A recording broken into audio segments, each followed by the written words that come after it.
But of that day and hour knoweth no man, no, not the angels of heaven, but my Father only.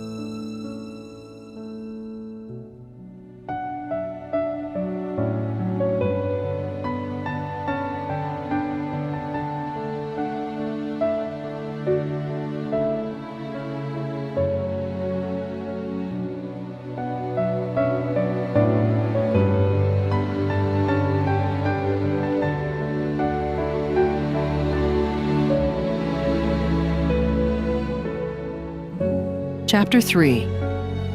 When shall these things be? Transgression has almost reached its limit. Time will last a little longer until the inhabitants of the earth have filled up the cup of their iniquity, and then the wrath of God, which has so long slumbered, will awake, and this land of light will drink the cup of his unmingled wrath. The cup of iniquity is nearly filled, and the retributive justice of God is about to descend upon the guilty. The wickedness of the inhabitants of the world has almost filled up the measure of their iniquity. This earth has almost reached the place where God will permit the destroyer to work his will upon it. Transgression has almost reached its limit. Confusion fills the world, and a great terror is soon to come upon human beings. The end is very near.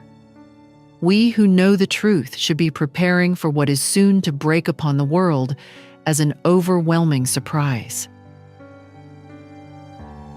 We should keep the great day of God before our minds.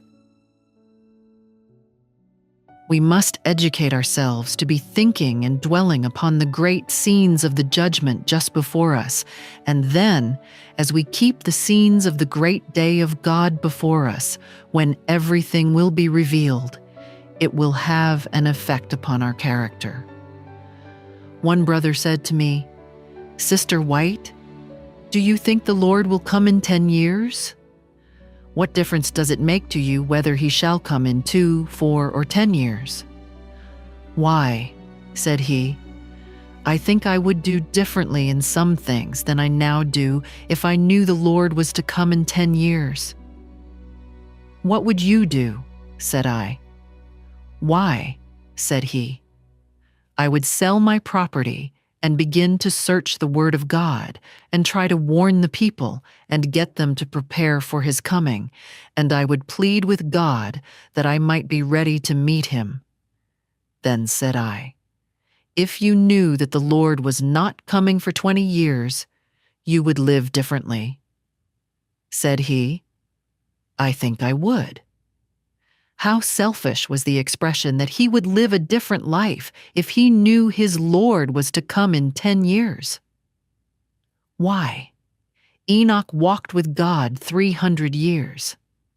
This is a lesson for us that we shall walk with God every day, and we are not safe unless we are waiting and watching. The shortness of time. May the Lord give no rest, day nor night, to those who are now careless and indolent in the cause and work of God. The end is near. This is that which Jesus would have us keep ever before us, the shortness of time, when we shall stand with the redeemed upon the sea of glass with harps of gold and crowns of glory, and before us the unmeasured eternity. We shall then see how short was the waiting period of probation.